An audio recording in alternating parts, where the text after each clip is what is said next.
You're listening to Nocturnal Nightmares. While the world sleeps peacefully, we open the door to what lies beneath.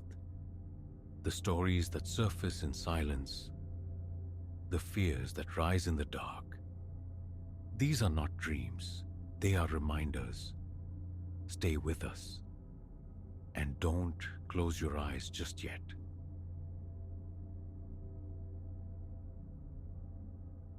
"2:47 a.m.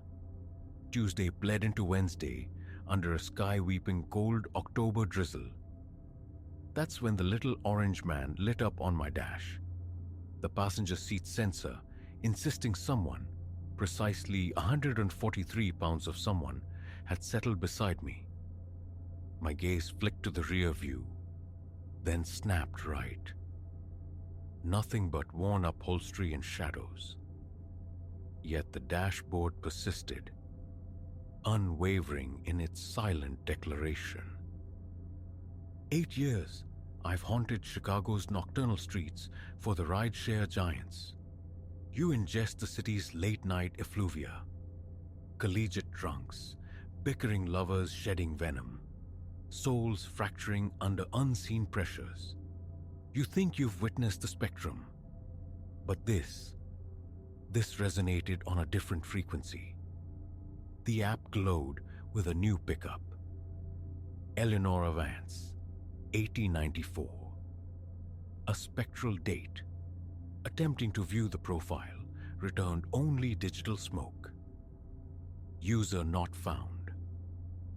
It began where history haunts the pavement, before the crenellated limestone of the old water tower on Michigan Avenue. Rain slicked the streets like obsidian tears. I'd just ejected my last fare, contemplating the siren song of my bed, when the app chirped. That near-perfect 497 rating shimmered beside the impossible date. The pickup pin bloomed exactly where my sedan idled. 5 minutes stretched thin, marked only by the wiper's rhythmic slicing of the wet gloom. Just as my thumb hovered over cancel, the seat sensor blazed. A glitch, surely. These cars endure urban warfare. Systems fray. My hand reached across, pressed into the passenger seat cushion. It yielded, a distinct depression forming, slow to rebound like a sigh held too long. When I withdrew my hand, the indentation lingered, a ghostly imprint fading over seconds. Anyone there? The words felt foolish, swallowed by a sudden bone-deep chill that fogged my breath before my face.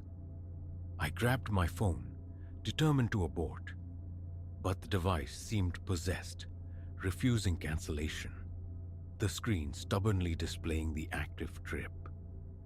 A phantom route already charting its course toward Lincoln Park.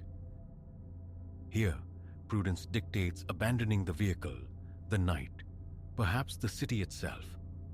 But alimony whispers its demands. College tuition sings its relentless tune. The fare beckoned, and candor compels admission. A morbid curiosity, honed over 8 years of urban oddities, had sunk its teeth in. I eased the sedan into drive, pulling away from the curb. The sensor's glow remained, a tiny, accusing eye on my dash. Every few blocks, my head turned, seeking visual confirmation of the void beside me, feeling the press of that invisible 143 pounds. We coasted north along Lake Shore Drive. At 3 a.m., the artery pulsed weakly. To the right, Lake Michigan was a vast black throat swallowing the darkness, its presence announced only by the percussive crash of waves against the breakwater. The rain intensified, drumming a frantic tattoo on the roof.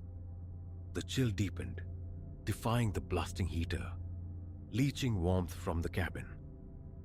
My knuckles whitened on the steering wheel. From the cold, I told myself. Static bled from the speakers. A rough, insistent whisper. that devoured every station I tried, erasing music and talk into a uniform hiss. Fullerton Avenue swallowed us. Ancient brownstones hunched beneath the skeletal, dripping branches of autumn trees. The navigation commanded a halt before a 3-story Victorian spectre, ravaged by time, windows blindfolded with rotting boards, skeletal ivy clawing at its peeling skin like desperate fingers. A no trespassing sign sagged on its rusted fence hinge. My phone declared this ruined our terminus. End ride? I ventured into the silence. Nothing. The sensor light stayed lit. Later, digging through digital archives, I unearthed the house's grim tale. Abandoned since 1894, gutted by a fire. The listed owner, Eleonora Vance, 27 years old, supposedly perished within. Her body, however, was never recovered from the ashes. Further searching revealed the house belonged not to her, but to her fiancé. The blaze ignited and the cellar, where investigators found chilling evidence. Chains bolted to stone, frantic scratches gouged deep into wooden support beams. The fiancé, he possessed an airtight alibi, conveniently out of town. The derelict front door of the house groaned open, revealing not light, but an absolute impenetrable blackness within. Simultaneously, the passenger seat sensor clicked off. Warmth flooded back into the cabin instantly. The air cleared. Hesitantly, heart hammering, I checked the back seat. Empty, but nestled in the slight depression remaining on the passenger seat lay a single pearl button. Small, yellowed, archaic. The kind sewn onto bridal gowns a century past. That night dissolved into a blur of unease and adrenaline.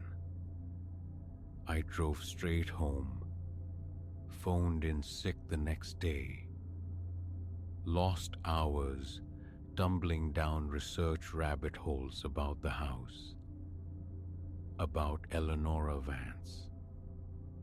3 weeks passed. Necessity, that relentless driver, pushed me back behind the wheel.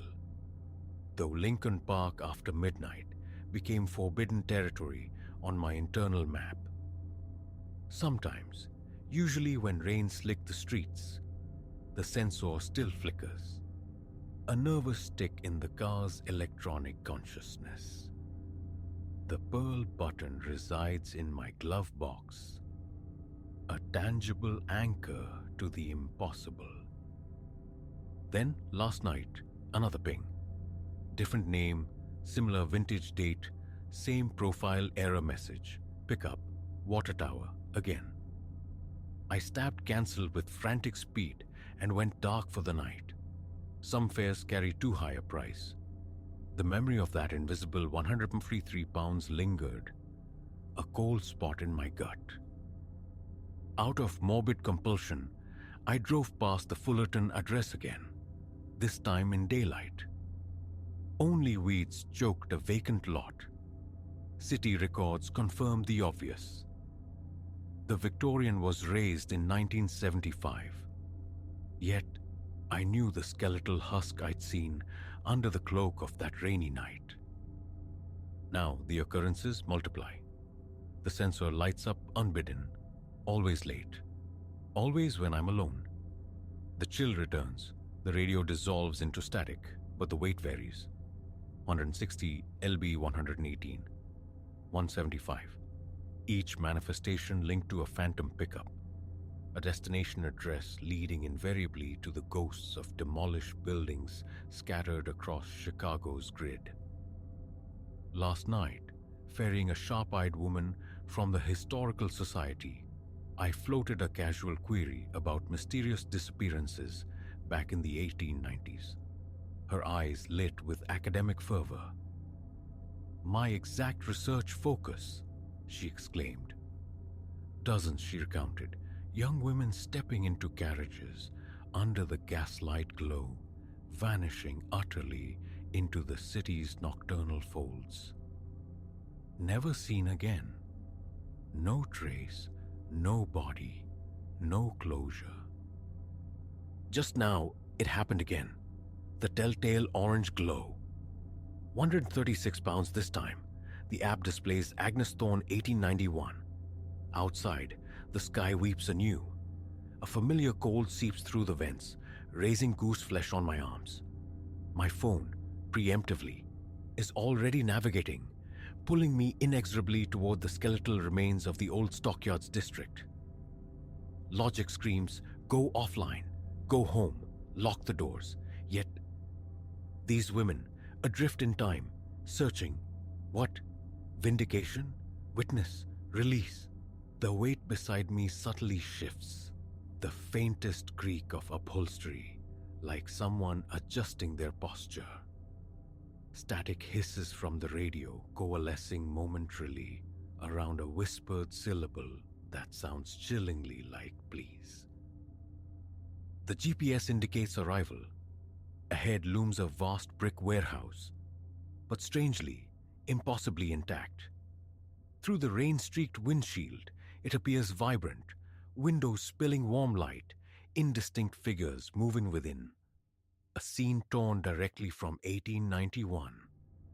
Then blink, the illusion shatters, the sensor light dies, the air warms, silence reigns, profound and sudden.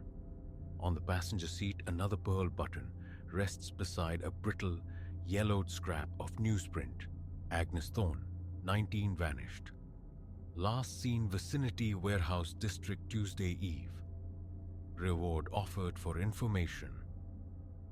I sit, the engine a low thrum against the rain's diminishing percussion. Carefully, I gather the button, the clipping, consigning them to the glovebox repository. A growing collection of relics from unsolved sorrows. The warehouse before me is once again a derelict shell, brooding under the bruised pre-dawn sky. Truth lies interred within its decaying heart, buried beneath decades of civic forgetting and indifference. I should flee this deepening enigma, sever the connection. But I know I cannot. Tomorrow night, or the one after, another name will surface from the depths of the past. Another unseen presence will weigh down the seat beside me. Another fragmented story will beckon from the app screen. These tokens, these spectral fares, they are not random encounters. Perhaps I was chosen not merely to drive, but to see, to remember, to bear witness. The rain softens to a whisper as I finally turn the car toward home, but the night's true weight remains heavy within me. This isn't finished. It feels like only a beginning. More lost souls linger in the city's forgotten corners, waiting for their turn. Their brief moment of being acknowledged before fading back into the static of history. Each dawn feels like merely a pause, not an end. I'll drive. I'll watch the sensor. I'll collect the buttons and the brittle paper whispers of lives cut short.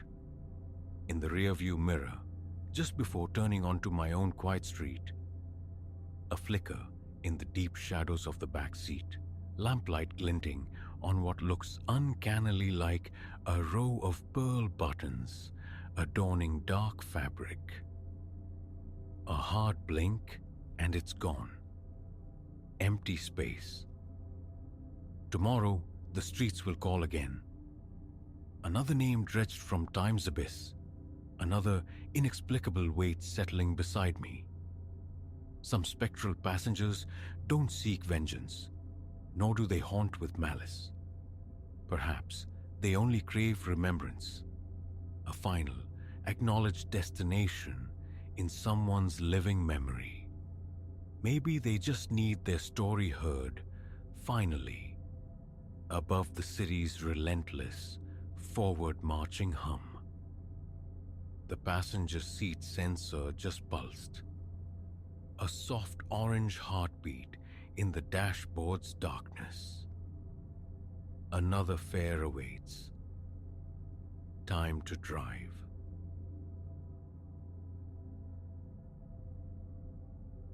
A faint disturbance, like mice whirring at drywall, tugged at the edges of my concentration. Deeper now, more determined. I went utterly still, the dense theories of quantum physics blurring on the page before me. The sound shifted, escalating from a tentative scrape to a desperate, skittering urgency within the confines of my wardrobe. Whatever shared my small room inhabited that darkness, clawing its way out, and a cold dread bloomed in my chest at the thought of confronting it. My name is Ilara. Until this precise moment, the most significant threat on my horizon was the looming specter of my advanced physics exam. It's unnerving how swiftly such anxieties evaporate when faced with the immediate possibility of something truly other lurking inches away. The evening had begun predictably. A solitary vigil in my dorm room, sustained by tepid coffee and the low hum of academic pressure. My roommate, Kira, was a phantom tonight, likely lost in the vibrant chaos of some off-campus gathering. A pang of envy struck me. Her effortless navigation of studies and social currents, while I drifted in an ocean of equations and highlighted theorems. The initial noise was negligible, almost subliminal. I lifted my head, tilting it towards the silence, listening past the familiar nocturnal symphony of dormitory life. Muffled bass lines throbbing from distant rooms, indistinct laughter echoing down the corridor, the asthmatic wheeze of my compact refrigerator. Dismissing it, I returned my focus to the textbook's dense paragraphs. But there it was again. A distinct, deliberate friction. The unmistakable rasp of something sharp against timber, emanating directly from my wardrobe. My pulse quickened, a frantic drummer against my ribs. I gently lowered the heavy textbook, my gaze locked onto the unassuming white door. Is someone there? The question felt absurd, hanging foolishly in the air. What response did I anticipate? Only silence answered, thick and expectant. A shaky chuckle escaped me. I raked a hand through my sleep-deprived tangle of hair. Pull yourself together, Ilara, I chided under my breath. Stress is making you hear things. Resolutely, I retrieved my book, yet the symbols swam, refusing to cohere. My concentration had fractured. Involuntarily, my eyes kept flicking towards the wardrobe, a morbid fascination anticipating the slow creak of the door swinging inward. Then the scratching erupted in earnest. No longer subtle, it was a frenzied scrabbling, a frantic insistence that raised the fine hairs on my arms. My breath hitched, my mind, a whirlwind of improbable explanations, grasped at possibilities. A trapped squirrel? Some grotesquely large insect? How could anything penetrate the sealed space? Rising slowly, my limbs felt strangely heavy, disconnected. A primal instinct screamed to flee, to burst from the room and never glance back. Yet, a stronger impulse, a persistent curiosity that had often led me down questionable paths, drew me forward. My hand, visibly trembling, reached for the cool metal of the knob. The frantic noise within intensified, as if the occupant sensed my proximity. Drawing a ragged breath, bracing myself against the unknown, I wrenched the door open. For a beat, nothing but the mundane. My clothes, hanging in shadowed rows. Then, as my vision pierced the gloom, I saw it. A form huddled low in the far corner, obscured by a cascade of hanging shirts. I recoiled, a scream building in my throat, but it died unspoken as the figure surged forward with startling, unnatural swiftness. One moment crouched in shadow, the next directly before me. A cool hand clamped firmly over my mouth, stifling my belated cry. I found myself staring into eyes wide with a desperate, hunted light. "Wait," the figure breathed, the voice surprisingly soft. It was a girl, barely older than myself, perhaps younger. "Please, you need to help. They're almost here." I tore her hand away, stumbling backward until my hip struck the edge of my desk. "Who are you?" I whispered, the words trembling. "What were you doing in my wardrobe?" Her gaze darted nervously towards the window, then snapped back to me. "No time. Not now. They'll find this room any second. Please hide me." "Hide you? Who? What are you talking about?" The question spilled out, my brain struggling to assimilate the sheer impossibility of the situation. She opened her mouth, poised to answer, but a sound sliced through the night air, freezing us both. A howl, long and chillingly mournful, yet underscored by something deeply predatory, something ravenous. The color leached from the girl's face, leaving it stark white. "They've found us," she whispered, her voice barely audible. Drawn by an unseen force, I moved to the window, peering down into the campus green, bathed in the eerie glow of security lamps. Empty at first glance. Then a flicker of movement. Shadows detaching themselves from deeper darkness, flowing across the quad with an unnerving velocity. Their trajectory was unmistakable, straight towards my dormitory building. "What are they?" I breathed, the question lost in the sudden dryness of my throat. The girl materialized beside me, her frame taut with tension. "Harvesters," she stated, the word itself chilling. "They hunt me. They won't ever stop." I turned, truly seeing her for the first time under the weak cone of light from my desk lamp.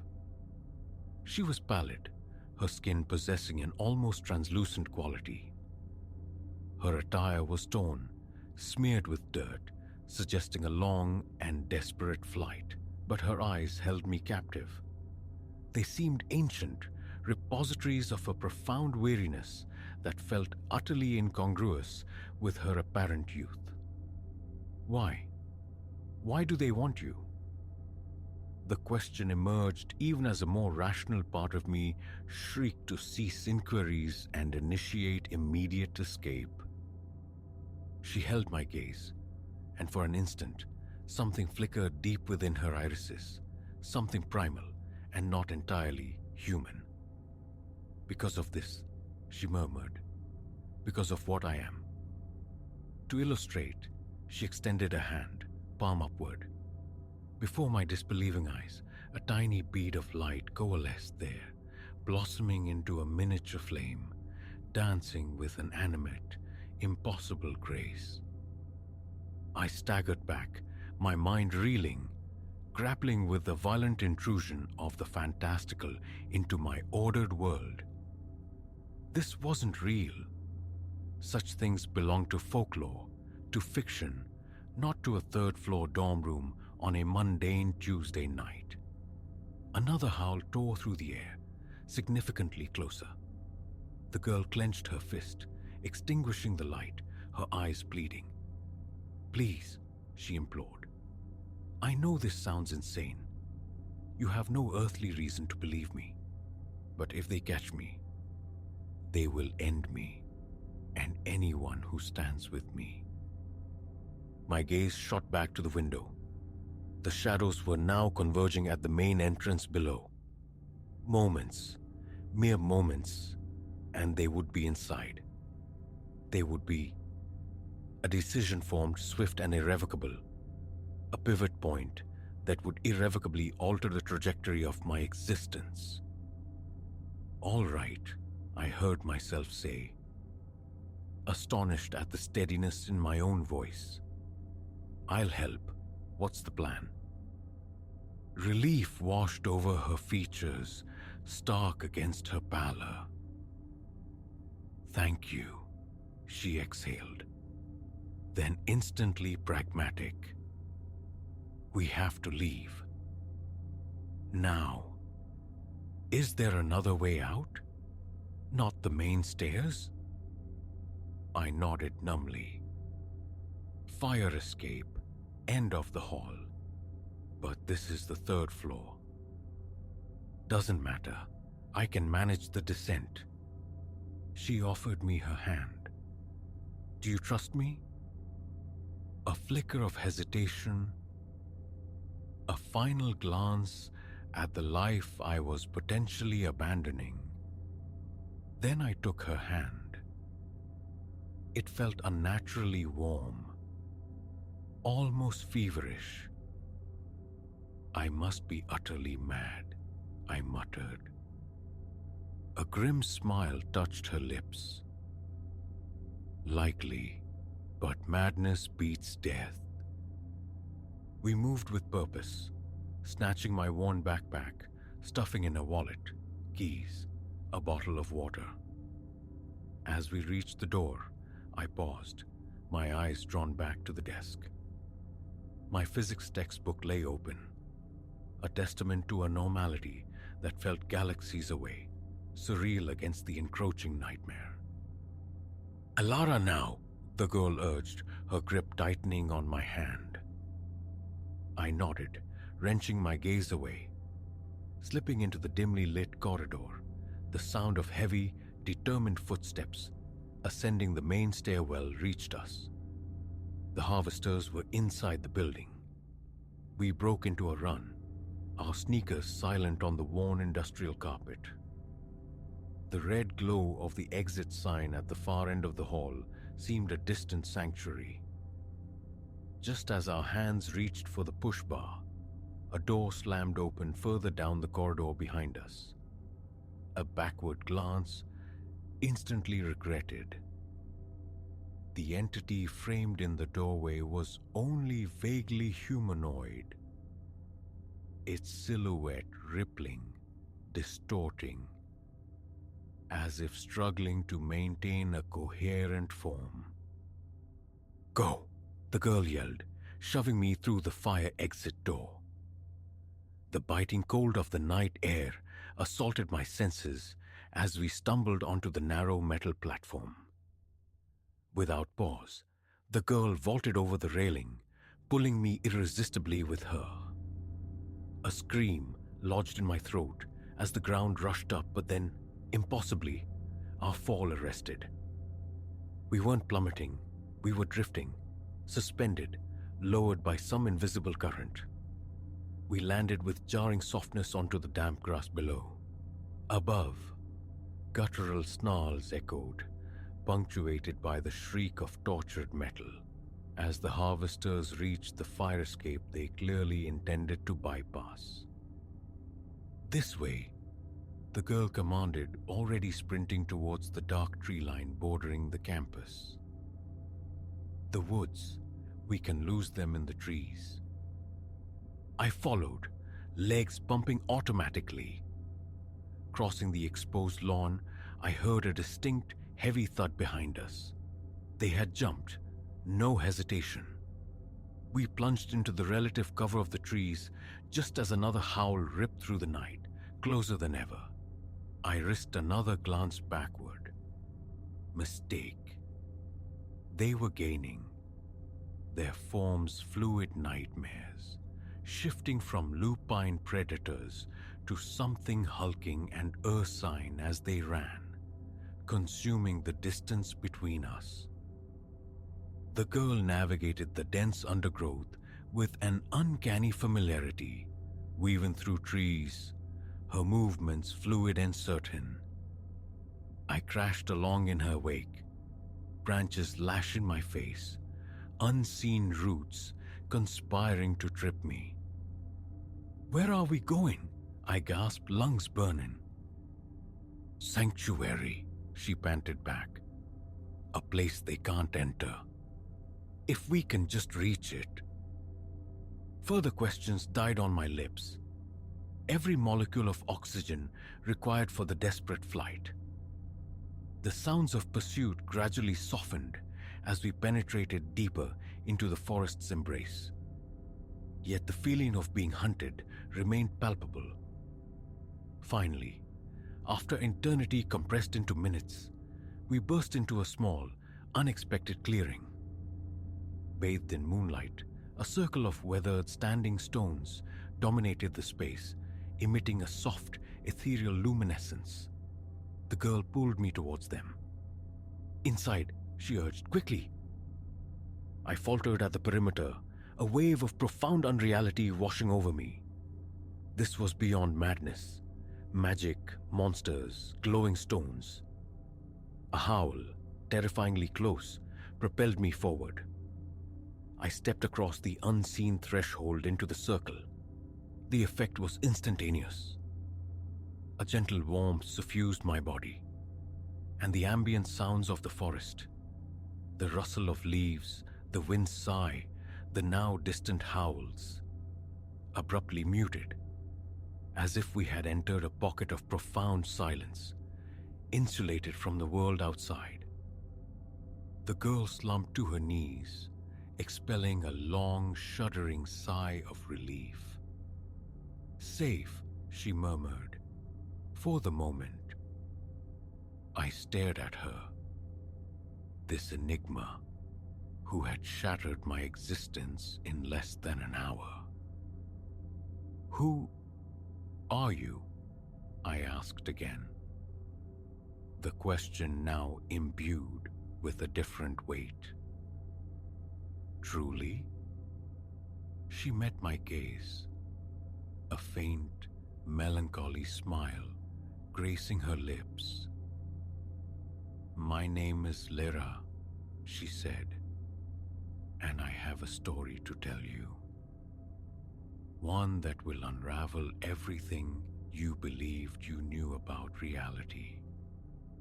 As her voice began, low and resonant in the strange stillness of the stone circle, I settled onto the cool earth to listen. The physics final, once a monumental concern, now seemed laughably insignificant, a relic from a forgotten era. Whatever lay ahead, whatever this terrifying, exhilarating new world demanded, one truth resonated with absolute certainty. Normalcy was a closed chapter. And quite unexpectedly, I found I was all right with that.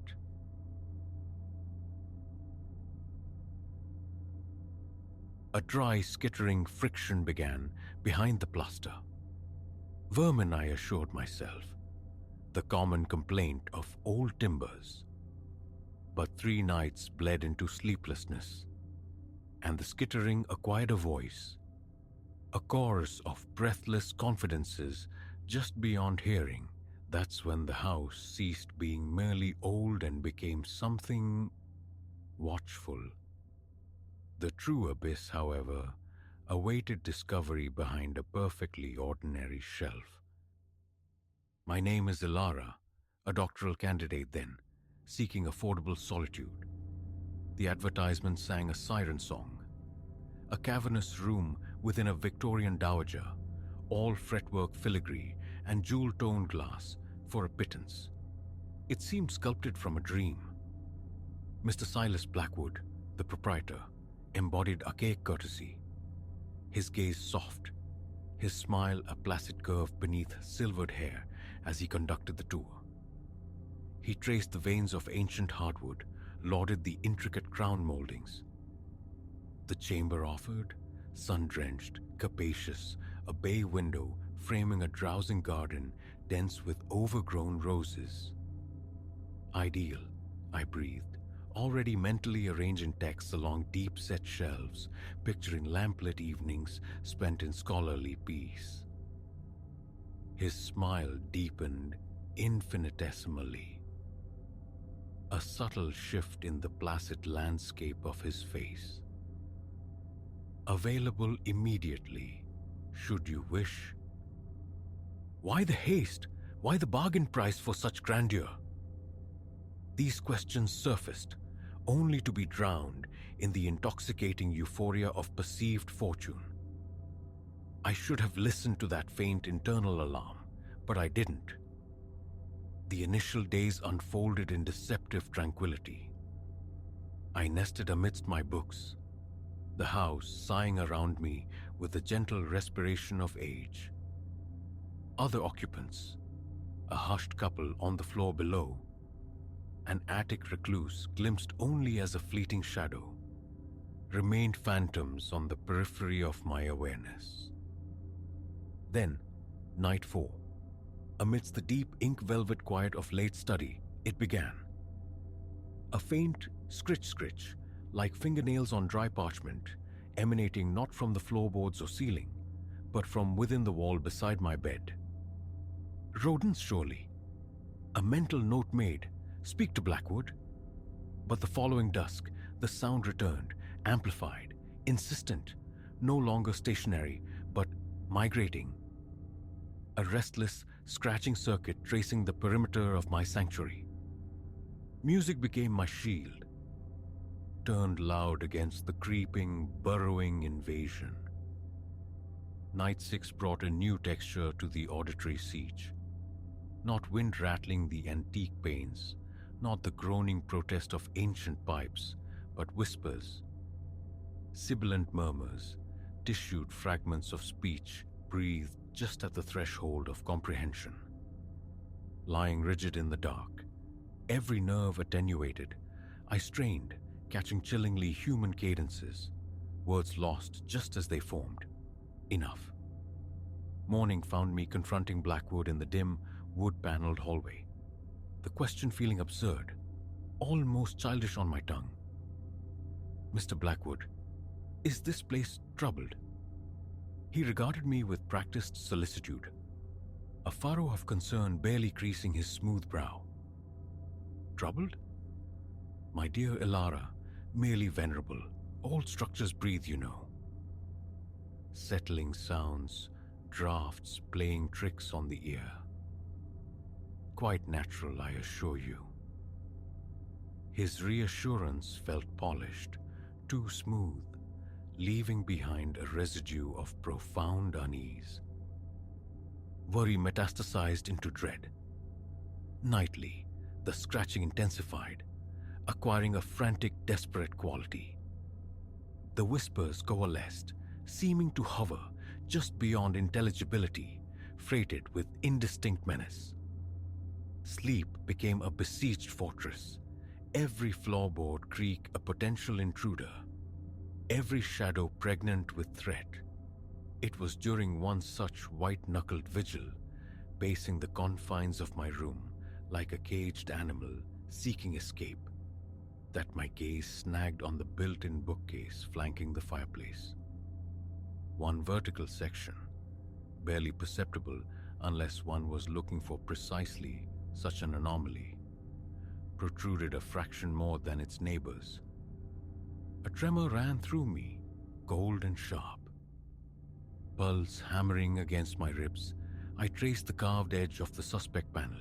There, a shallow indentation, cunningly disguised within the woodwork's pattern. Fingers trembling, I applied pressure. A faint snick, oiled and unnervingly precise. The entire bookcase segment pivoted silently inward, yawning open onto absolute impenetrable blackness. I stood paralyzed, breath caught in my throat, staring into that void. Abruptly, as if a switch had been thrown, the ambient susurrus of whispers ceased. The ensuing silence pressed in, immense, suffocating, more terrifying than the sounds it replaced. Logic screamed retreat. Slam it shut, dial for help, find Blackwood, flee. But a more primal, dangerous impulse, curiosity, stark and insistent as a heartbeat, took hold. Phone clutched, its beam of fragile sword slicing the oppressive dark. I crossed the threshold. The air hung thick and stagnant, heavy, with the perfume of dust centuries deep, of slow rot and something else, something indefinably organic. The corridor constricted almost immediately, forcing me sideways, past rough lath walls fuzzy with age. It snaked away, a hidden artery threading the house's very skeleton, and a sickening realization dawned with visceral certainty. This network permeated everything, a secret geography allowing silent, unseen passage behind every room, every wall. Deeper I crept, the phone's light a fragile bubble in the vast darkness, and the whispers returned, no longer faint but intimate, chillingly distinct now, seeming to coil in the air around me. The new one is exploring, awake and aware. Silas will be content. Panic clawed at my throat, urging flight, but the labyrinthine passage disoriented, each turn mirroring the last in the phone's unsteady glare. Then, a flicker, a one unsteady luminescence bleeding from around a corner far ahead. Drawn by a morbid magnetism that overrode sheer terror, I pressed on. The passage debouched abruptly into a chamber, cramped and airless, lit by the epileptic dance of numerous candle flames guttering in unseen draughts. Walls crawled with arcane sigils, daubed in a dark, viscous substance that glistened wetly. At its heart stood a blockish altar, its surface bearing ominous, deep-set stains I refused to identify. My gaze swept the claustrophobic space, then froze, horror crystallizing in my veins. Pinned to one wall like captured moths. Photographs, dozens.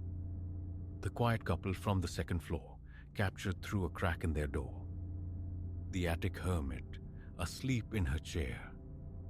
Me, reading at my desk, brushing my hair, utterly oblivious.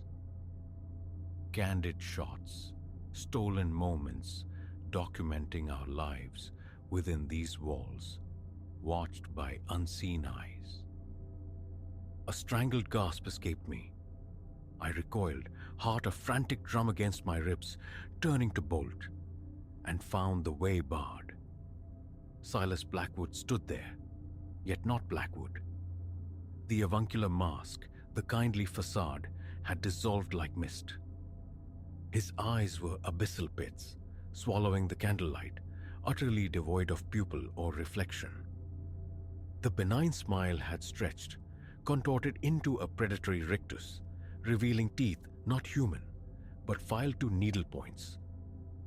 "Ah, Elara," the voice rasped, a desiccated, clicking parody of his former gentle tone, issuing from that horrifying mouth. "Punctual.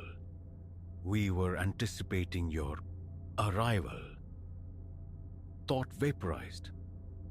Pure primal instinct propelled me.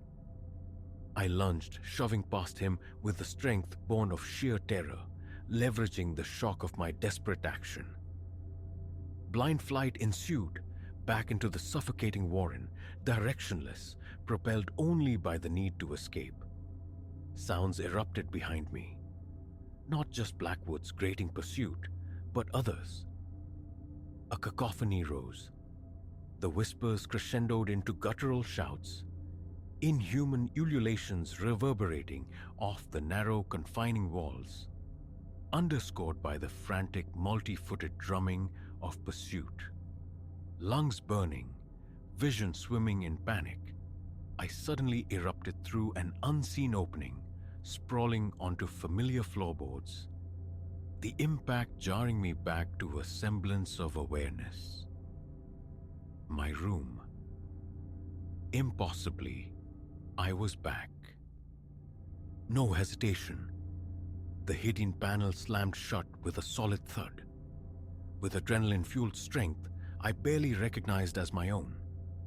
I heaved my antique oak dresser, scraping it across the floor to barricade the secret entrance. Possessions, books, notes, clothes, were forgotten, rendered meaningless artifacts of a former life. I bolted from the room, cascading down the grand staircase in a clumsy, terrified rush, fumbling with the latch of the heavy front door, bursting out into the indifferent cool of the night. I ran until the ornate prison of the house shrunk behind me, its stained glass windows like malevolent eyes watching me go. I didn't stop, didn't dare look back, until the sterile fluorescent lights of the campus security office offered a dubious, inadequate sanctuary, my breath tearing in ragged gasps, eyes wide with horrors they couldn't possibly comprehend. They listened with polite skepticism, of course, their faces reflecting disbelief, masked by professional courtesy. Their subsequent investigation, conducted the next day, yielded nothing. No secret apertures behind bookshelves, no candle-lit chambers adorned with disturbing symbols, no damning photographs. Blackwood, encountered during their visit, performed concern with chilling perfection, gently suggesting the pressures of graduate study, perhaps a vivid waking dream born of stress and exhaustion. I was adrift in my certainty, invalidated by the mundane world, utterly alone with the terrible truth. I knew what I had seen, what unspeakable things had pursued me through those hidden veins of the house. It was real. I fled the city that very day, abandoning books, clothes, research, remnants of a life suddenly rendered trivial and terrifyingly fragile. Returning to that room, facing that violated bookshelf and the darkness it concealed, was unthinkable. In the ensuing weeks, burrowing through dusty municipal archives became an obsession. The house, I discovered, had been erected in the dusk of the 19th century by an industrialist whispered to dabble in esoteric arts, a man whose fortune was built on shadows. Its history was pockmarked by unexplained vacancies, a disturbing pattern of tenants dissolving into thin air across decades, leaving behind only unanswered questions. Armed with these spectral histories, these echoes of past disappearances, I appealed again to indifferent authorities. Legends, they murmured, shaking their heads. Coincidence? Without proof tangible to their world, proof that hadn't vanished like smoke, their hands were tied. So I exist now, tethered to memory, haunted by echoes that refuse to fade. A different city, another university, yet the dread persists, an unshakable conviction that the final act is yet unplayed. Sometimes, in the deepest, most silent hours of the night, phantom pressures brush against the walls of my new, sterile apartment. Imagined or not, faint, sibilant breaths stir the air nearby. A fleeting peripheral glimpse sometimes catches him, or the ghost of him. The silvered hair, the placid smile that masks a maw of filed teeth and an ancient insatiable hunger. Was it unholy forces I encountered, or the intricate, patient depravity of human monsters wearing masks of kindness? Perhaps, I've come to believe, the distinction ultimately blurs into irrelevance. Evil wears benign masks. I know that now with chilling certainty. It resides not just in darkness, but in the interstices, the unexamined corners, the secret spaces hidden behind welcoming smiles and affordable rents. Therefore, should you ever find yourself charmed by antiquity's allure, offered a haven almost too perfect to be true, pause. Interrogate the silence that feels too deep. Examine the walls with more than just your eyes. Feel their texture.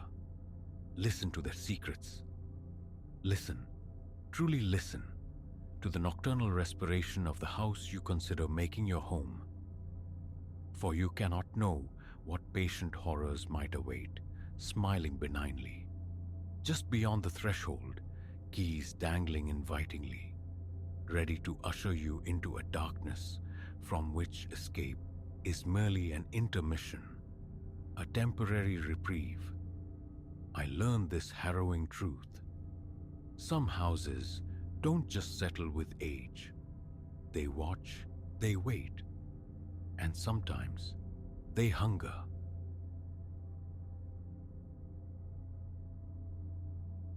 That Tuesday evening, the rasping began.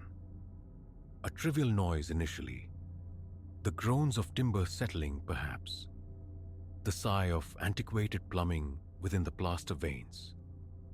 Yet the sound persisted, swelling from a whisper to an insistent scrape, and a cold certainty bloomed within Elias. Life stirred behind the wainscoting, and it clawed for egress.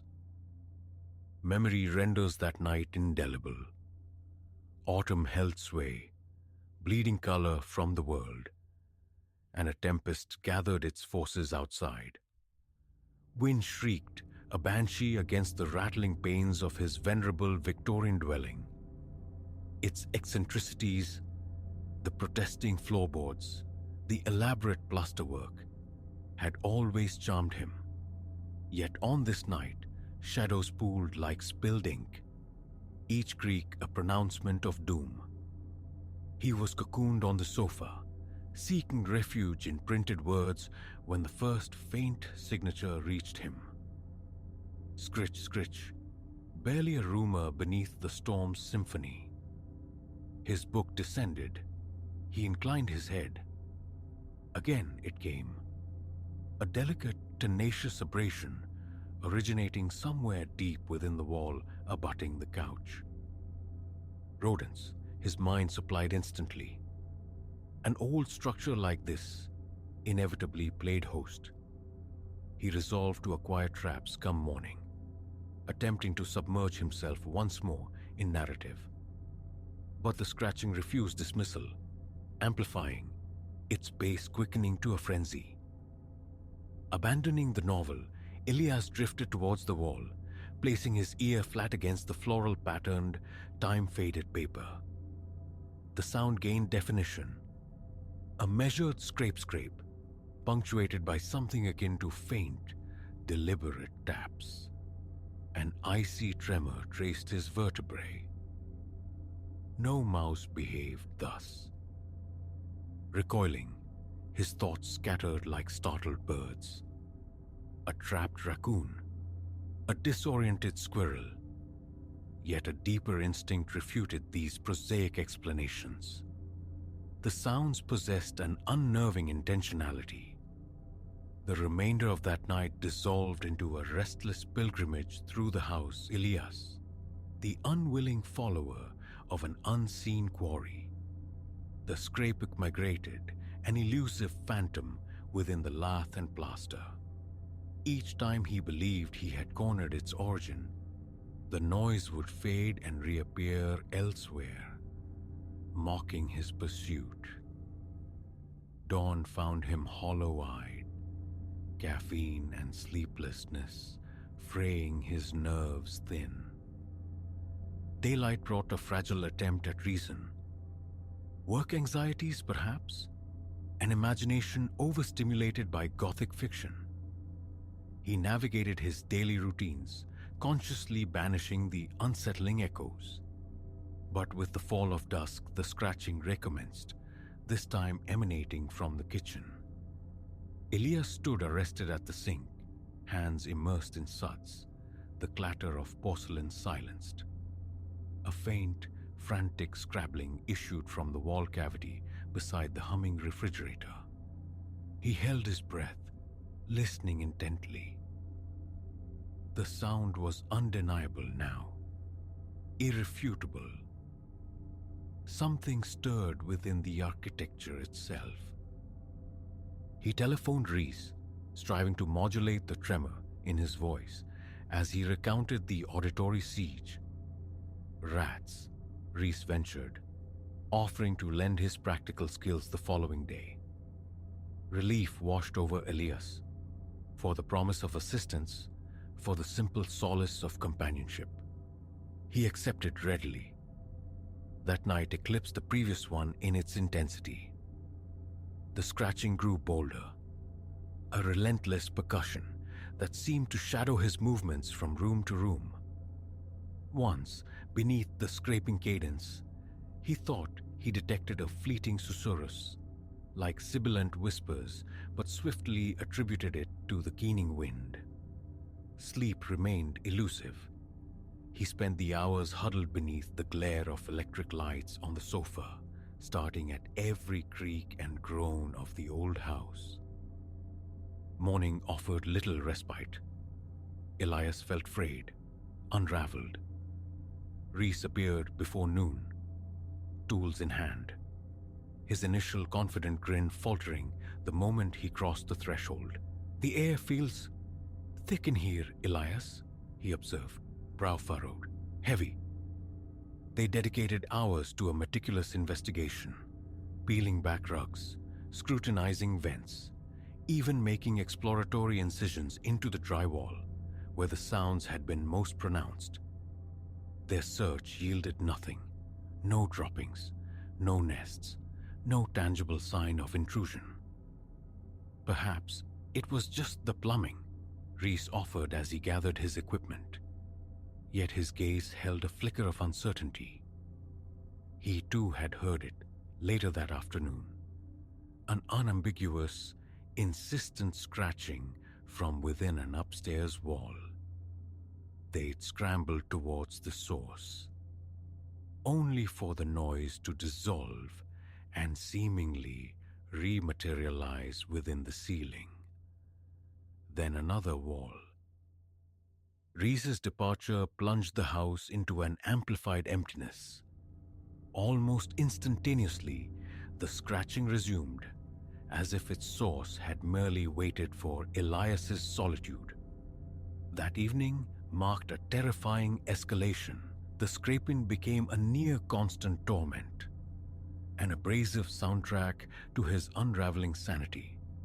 More disturbing still were the novel acoustics, soft, resonant thuds, suggestive of something substantial shifting within the hidden spaces, and sounds he could no longer rationalize away as wind or imagination. Whispers, indecipherable, yet undeniably vocal, their cadence mimicked hushed colloquy. At times a solitary murmur, at others a muted chorus, hovering just beyond the threshold of understanding. His hand trembled as Elias dialed the constabulary, his voice a ragged plea. They dispatched an officer, a woman with empathetic eyes, who accompanied him on a walkthrough. Predictably, the moment she entered, silence descended. She offered sympathy but, lacking any tangible evidence of disturbance, could offer little more. The subsequent days bled into one another. A fugue state of sleepless nights and hyper-vigilant days. Elias excused himself from work, incapable of focusing on anything beyond the incessant internal siege. He sought counsel from every conceivable specialist, exterminators, structural surveyors, even a group dabbling in psychical research. None unearthed a physical cause, though several departed with expressions of quiet disquietude. The scraping persisted, its volume waxing, the whispers sharpening, tantalizingly close to coherence, yet stubbornly opaque. Roughly a week from the onset, the phenomenon shifted. Standing in the stark white of the bathroom, splashing water onto his face, Elias heard it. Distinct, unambiguous. A rapping emanating from inside the wall beside the medicine cabinet. 3 staccato knocks. Tap, tap, tap. His pulse hammered against his ribs. Hesitantly, he pressed his ear to the cool tile. Hello? The word was a mere exhalation, ludicrous and terrifying. Is anyone there? The reaction was instantaneous, explosive. A flurry of percussive blows, faster now, interwoven with frantic scratching and sounds horribly suggestive of muffled weeping. It felt responsive, as though his acknowledgement had broken some barrier, unleashing a desperate surge of attempted contact. Elias staggered backward, reality tilting. Impossible. This defied all logic. Yet the clamor intensified. Wrenching sobs now, punctuated by guttural utterances in some unrecognizable tongue. Blind panic propelled him from the house. He fled down the porch steps, not halting until he reached the pavement's edge, breath tearing at his lungs. He turned, gazing back at the familiar facade. From the street, it presented an image of tranquil domesticity. But the placid exterior was a lie. He knew now. His home pulsed with an impossible presence. Something desperate to be known. That night found refuge in the sterile anonymity of a motel room, though the phantom acoustics echoed relentlessly in his mind. The following morning, girding himself with a borrowed sledgehammer, its weight a crude anchor in his trembling hands, Elias returned. He positioned himself in the hallway, near the site of the most distinct knocking. "I intend to open the wall," he announced to the empty air, the words feeling both absurd and necessary. "Keep clear." The frantic scraping within surged, accompanied by what sounded chillingly like excited sibilant whispers.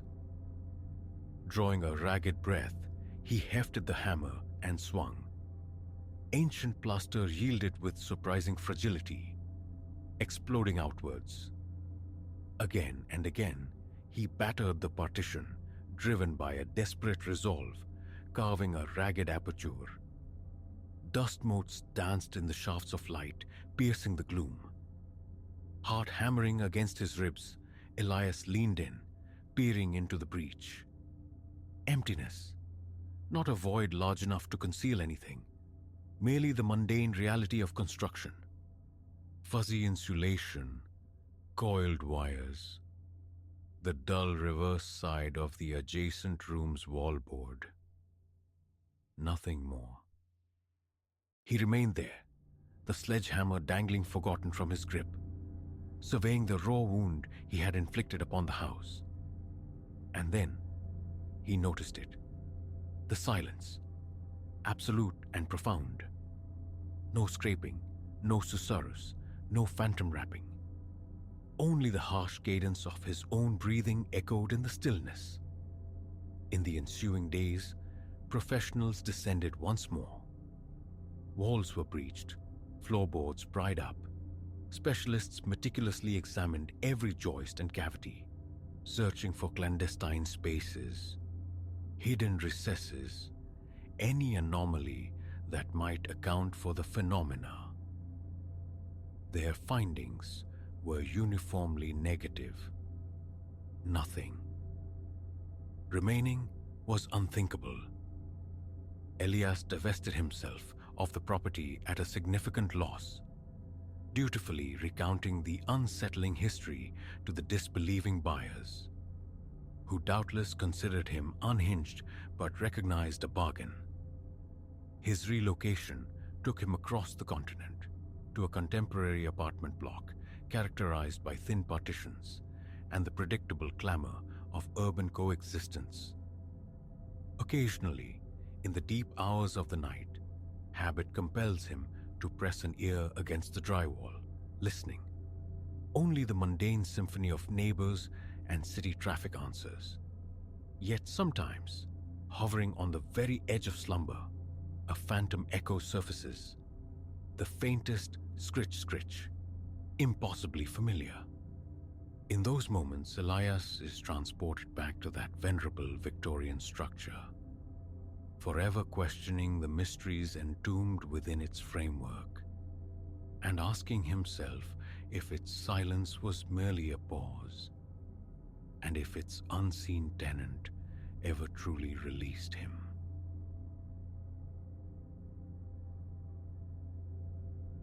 "3 weeks back, a Monday bled into Tuesday under the skeletal lights of Meridian Cross Station, and my usual graveyard shift tranquility fractured. For months that late watch had been mine, a hushed space I'd come to appreciate after the 11th hour faded.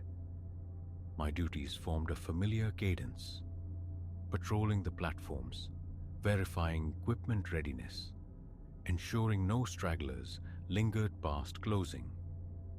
The side entrances were secured by 11:30, leaving me in the cramped booth on the main platform, a solitary sentinel awaiting the final train's passage just shy of midnight.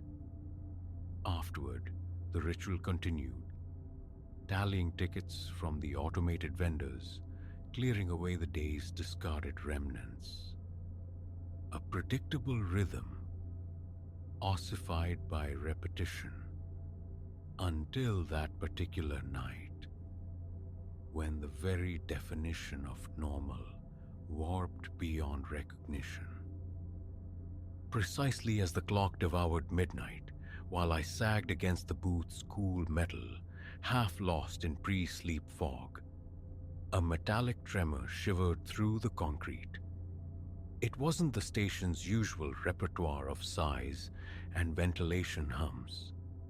This possessed a weight, the ghostly insistence of rolling stock where none should be.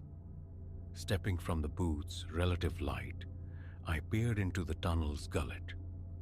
The service lamps within cast a weak, intermittent glow, barely enough for maintenance crews navigating the subterranean dark. I leaned out, straining against the shadows. Then twin lights materialized. Not the piercing beams of scheduled arrivals, but jaundiced eyes, flickering as if starved for steady current. My pulse hammered against my ribs. The official last train was a memory. No traffic was scheduled, none permitted. A maintenance run, perhaps? My mind grasped for logical straws. I snatched the radio, keyed the transmitter. Static spat back, mocking the silence. A frustrated shake, a check of the battery seating, another attempt, nothing but dead air. Then a shriek of tortured steel on rails echoed from the tunnel. The sensation that followed is difficult to articulate. A primal crawl beneath the skin, the fine hairs on my arms lifting in unison. My mouth turned to dust. Thoughts scattered like startled birds. Impossible. One fragment insisted. They'd have notified me. Yet there it was, grinding its way into the station, vast and metallic, slowing with ponderous effort to align with the platform edge. I watched, transfixed, as the doors hissed pneumatically open. The platform lights above flickered in sympathy. I registered the train car's condition then.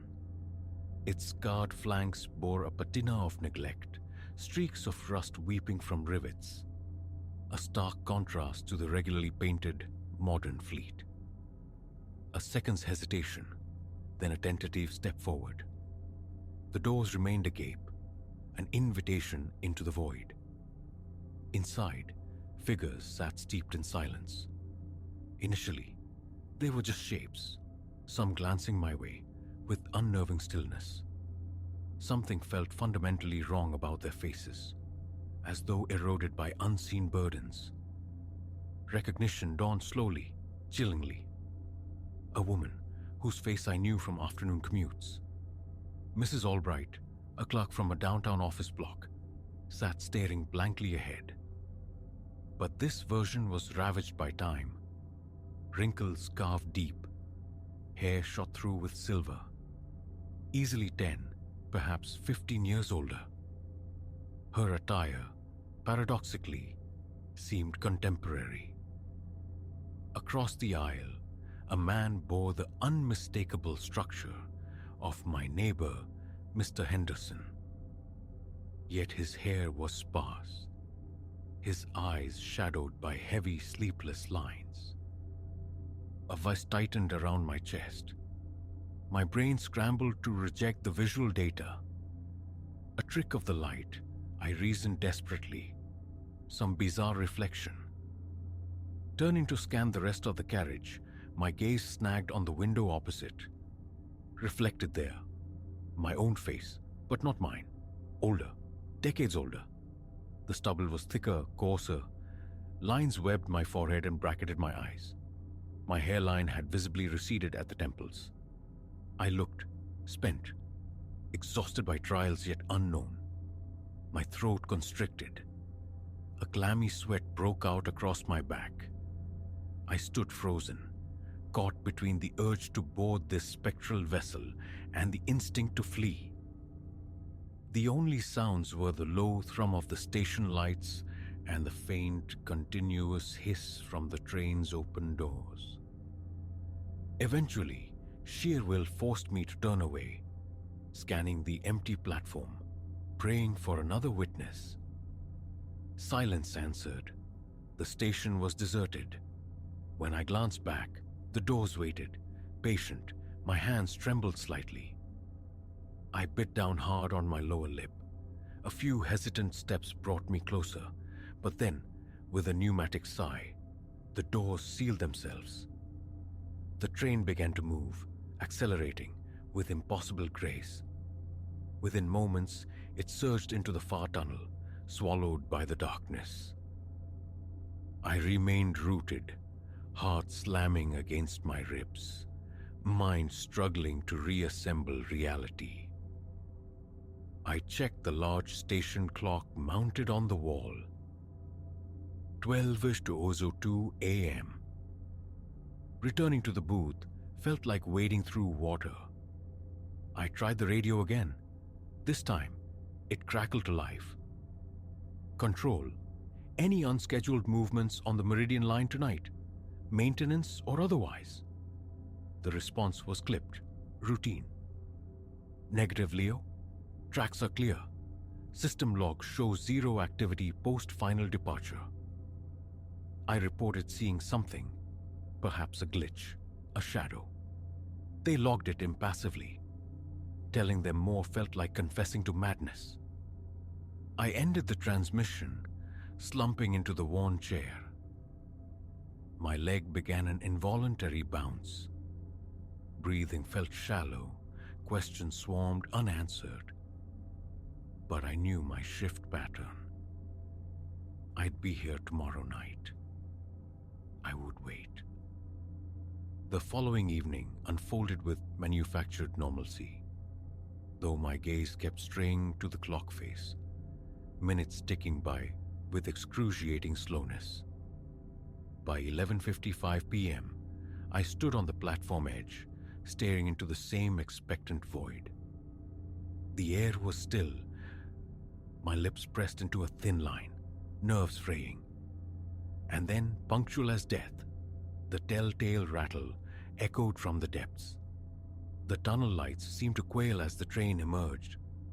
The same time-worn carriage, its dull lamps flickering their weak pulse. A jolt went through my gut.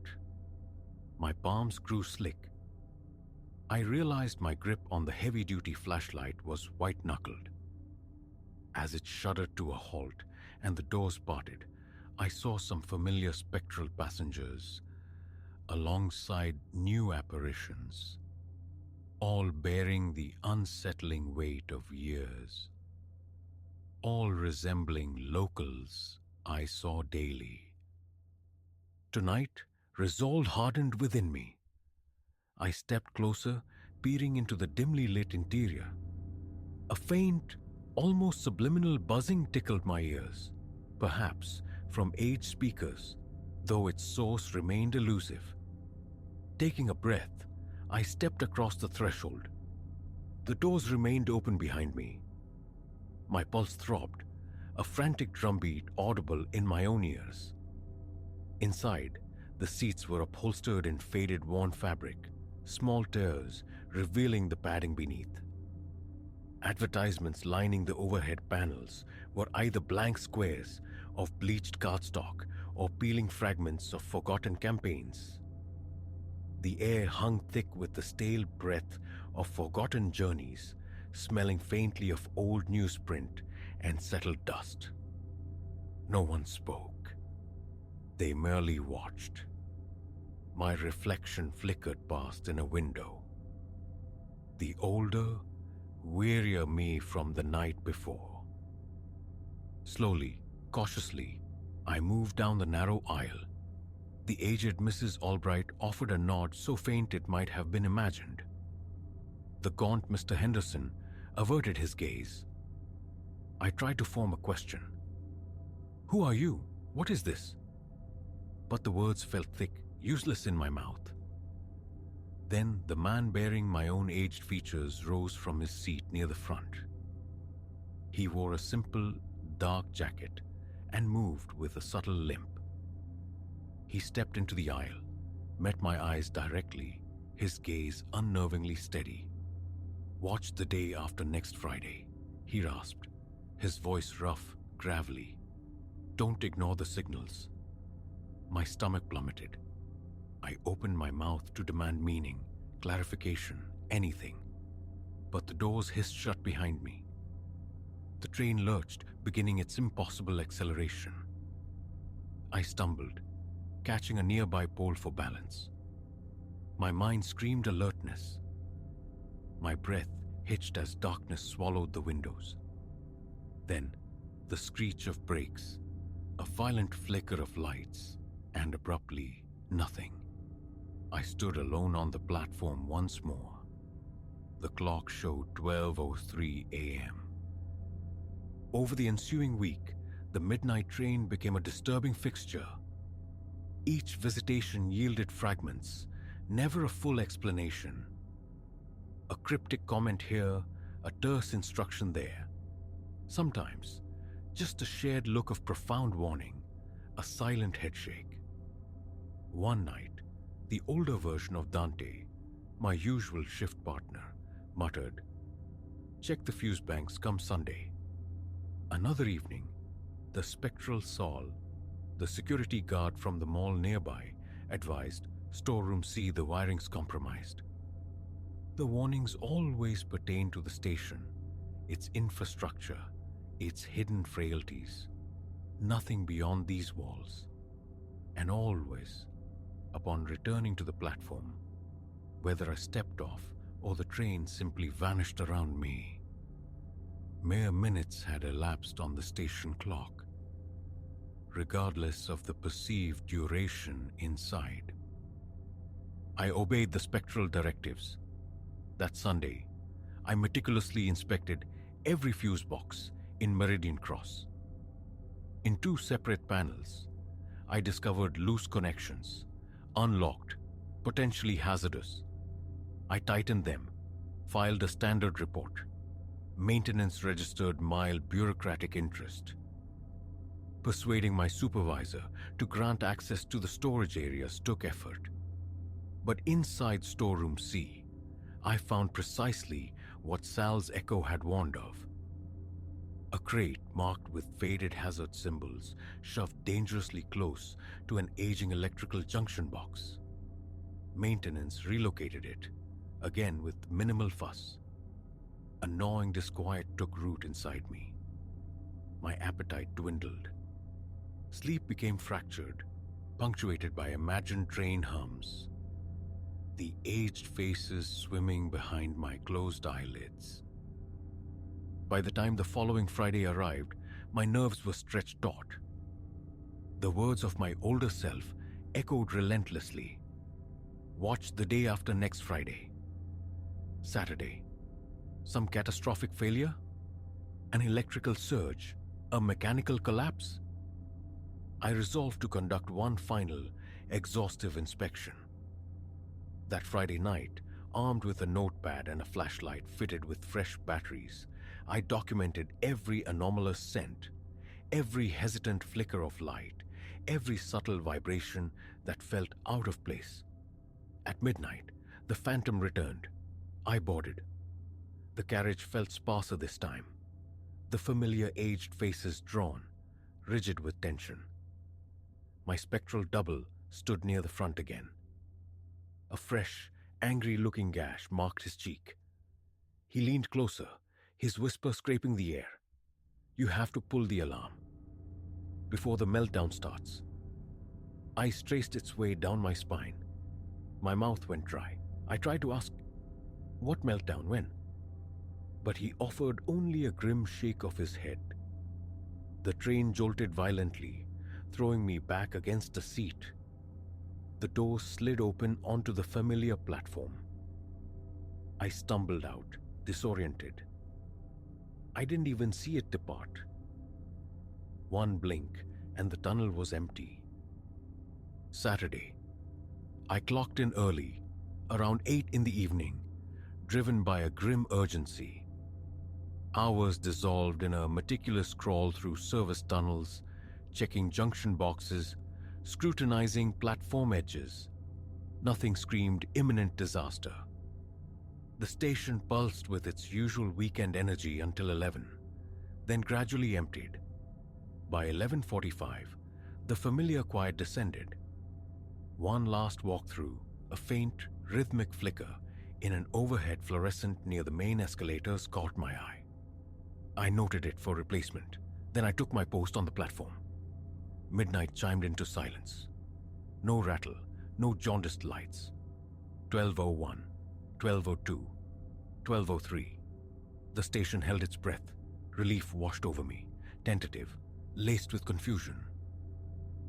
Had my minor repairs somehow averted whatever it was? I allowed myself a deeper breath. Then, at 12:15, a vicious crackle shattered the calm, emanating from behind a nearby maintenance access door. I sprinted, wrenching it open. Acrid smoke coiled from a bank of panels within. Instinctively covering my mouth with my sleeve, I slammed the emergency power cutoff for that entire section. A bright, angry flash erupted from behind one of the main circuit breakers. My gut screamed retreat. A memory flared. The meltdown. Pull the alarm. I darted back into the main concourse, found the red fire alarm switch, and slammed my palm against it. The station convulsed with the deafening shriek of sirens. Emergency lights pulsed crimson. Overhead, sprinklers hissed briefly to life. Flashlight beam cutting through the thickening haze, I ran back to the maintenance doorway. The breaker still spat sparks, but the power cut had starved it. Boots pounded on the tile floor as maintenance personnel, alerted by the alarm, converged on the scene. One produced an extinguisher, blasting the sparking component with white foam. After a tense minute, the crackling ceased. The smoke began to clear, leaving a harsh chemical tang in the air. My eyes watered, nostrils burned, throat felt raw. I coughed, clearing my lungs. The meltdown, whatever its potential scale, had been choked out before it could truly ignite. The sprinklers had barely dampened the floor. Maintenance quickly replaced the faulty breaker. My supervisor, arriving moments later, clapped me on the shoulder, thanking me for my quick thinking. No one spoke of impossible trains or future echoes. Just a job well done. I offered curt replies to their questions, then retreated to the platform. I waited until well past 1, but the train didn't show. The air felt heavy, still. My eyes searched the dark tunnel mouth, hoping almost for those weak flickering lights. Nothing.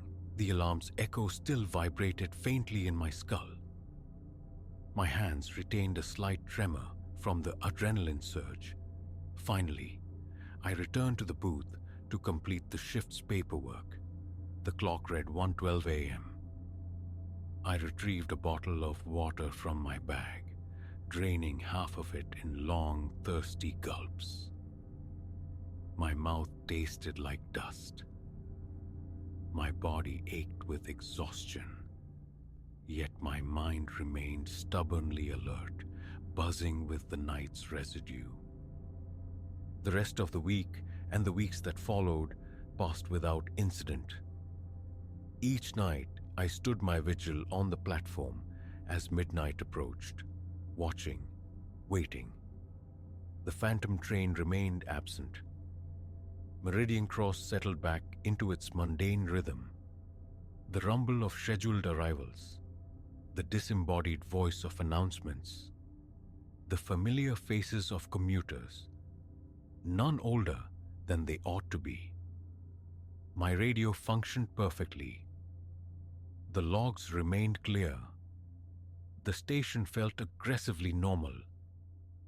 Yet the memory persists, vivid and unsettling, those faces in the spectral carriage, etched with hardship. Sometimes, catching sight of Mrs. Albright bustling past, or Mr. Henderson walking his dog, I feel a strange pang. Do they sense a divergence? A path not taken? A future averted? I haven't shared the full story. The official report cites only a critically faulty circuit breaker. My timely intervention preventing a major electrical fire and service disruption. There is no proof. Security footage reveals nothing beyond the ordinary. The logs remain stubbornly blank regarding any unauthorized midnight runs. But the rust streaks on that impossible train, the stale air within, the weight in those spectral eyes, those details are branded onto my memory. Sometimes, a flicker of anxiety surfaces. What if it returns? What if there's another warning I'm meant to heed? For now, vigilance is my companion. I scrutinize the power panels with perhaps excessive frequency. I double-check equipment logs. I test my radio compulsively. And every night, as midnight nears, my gaze inevitably drifts towards the tunnel's dark maw, flashlight held ready. Not with dread exactly, but with a kind of wary acceptance. I can't say I missed those eerie visitations, the cold knot of fear they induced. But a part of me will always wonder, was averting that one crisis enough? Did their future, the one they showed me, cease to exist? I have no answers. All I know is that I remain watchful, ready. And should that rusted carriage ever glide silently back into Meridian Cross Station, I'll be standing here on the platform, waiting to see what comes next.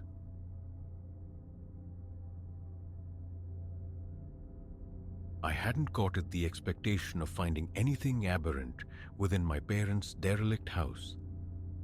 My sole ambition: refurbish it enough for a quick sale, sever the ties, proceed onward.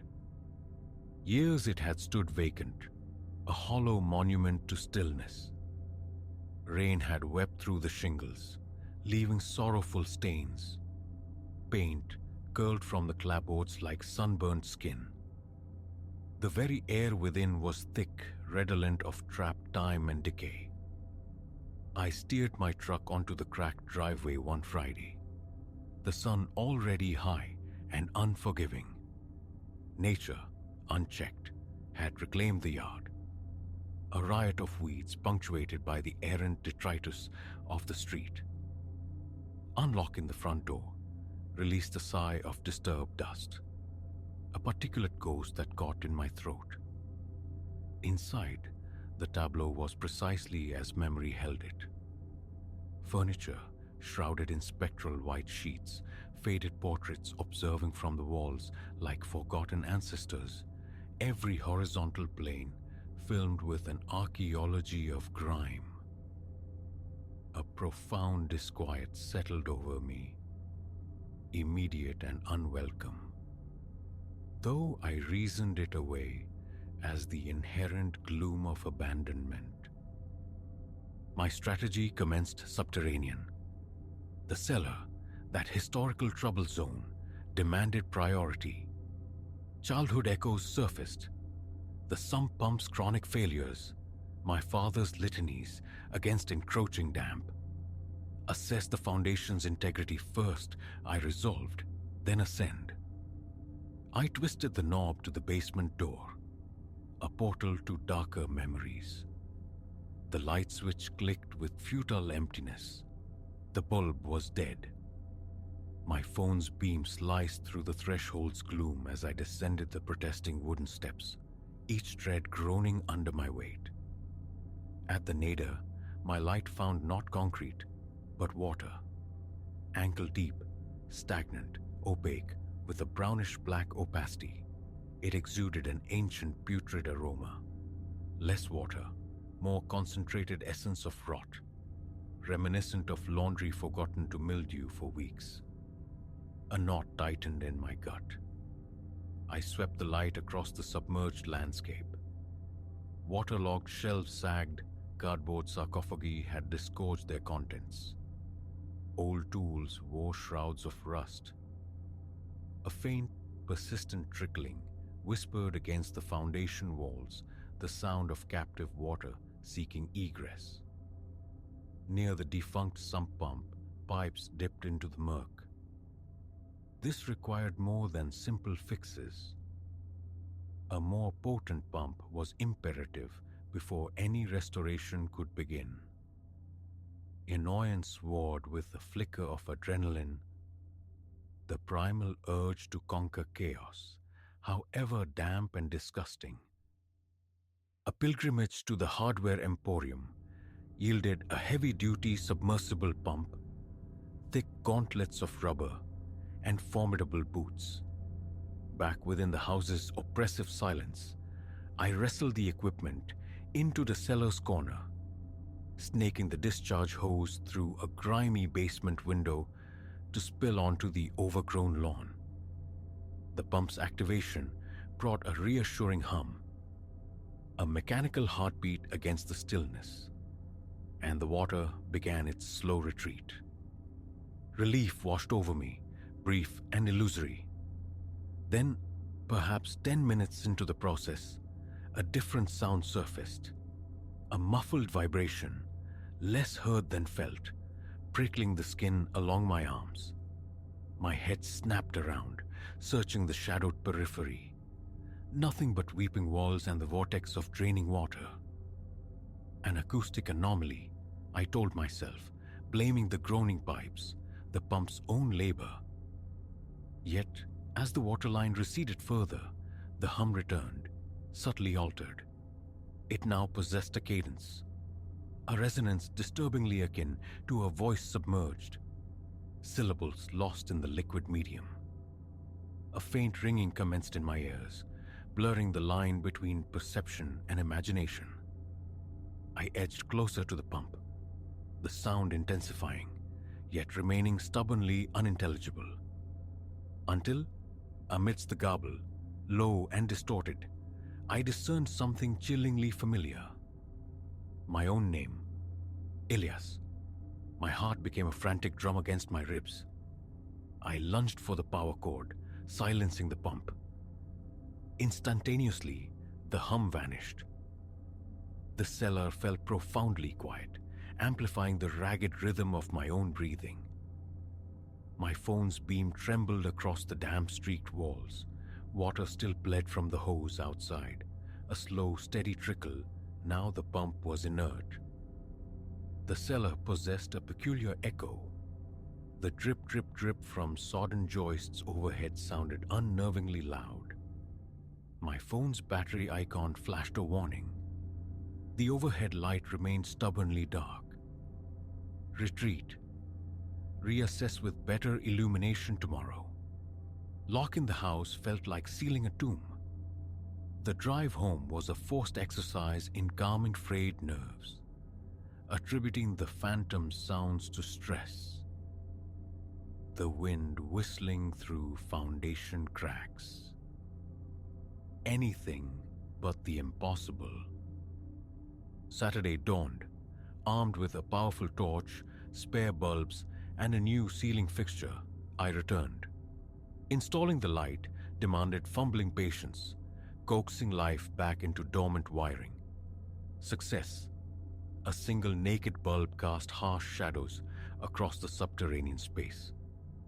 But despair followed swift. The water had returned. Overnight, the basement had refilled, the dark mirror rising almost to its previous level. The pump sat forlornly, half drowned, frustration curdled within me. How could it replenish so rapidly? I reached for my phone, poised to summon a plumber, but a stubbornness, a need to confront this myself, stayed my hand. I reactivated the pump. Again, the hose outside disgorged its murky burden. Again, I watched the waterline descend. 10 minutes. The hum returned, insidious, that same veiled quality, like a voice trapped behind sodden plaster. It pulsed in short, rhythmic bursts. My muscles clenched, jaw locking tight. Perspiration beaded on my brow, despite the cellar's clammy chill. The sound sharpened, gained clarity. Ilyas again, my name, dredged from the depths. The torch quivered in my grasp. I realized I was utterly motionless, transfixed. The pump whined. The bare bulb flickered, threatening darkness. My gaze snapped to the water's surface. It was moving, not just draining, but swirling, coalescing into a distinct, circular pattern. An ephemeral shape. The suggestion of a head and shoulders breached the surface. My pulse hammered in my throat. The shape dissolved as the pump momentarily stuttered, the water collapsing back into uneven ripples. I killed the power, staring numbly at the disturbed surface. My breath came in shallow, rapid gasps. After a suspended moment, I waded further into the center, boots sloshing, the cold water now climbing towards my calves. Was there some hidden inlet, some trick of hydraulics? I plunged a gloved hand into the frigid, slimy water, probing the concrete floor beneath. Smooth, unbroken. No discernible current, no vent. Standing upright, I braced myself, nerves screaming. A lance of pure fear pierced my chest, yet I clung to the fragile raft of rational thought. Imagination, stress, shadows. I retreated upstairs, seeking answers in the house's skeletal plumbing. Bathroom, kitchen. The pipes were ancient, corroded, but seemingly intact. No catastrophic leaks apparent. Returning to the basement stairwell, I peered down into the Stygian calm. The water lay placid once more. A reckless impulse seized me. Run the pump again. Force the phenomenon into the light. Observe it.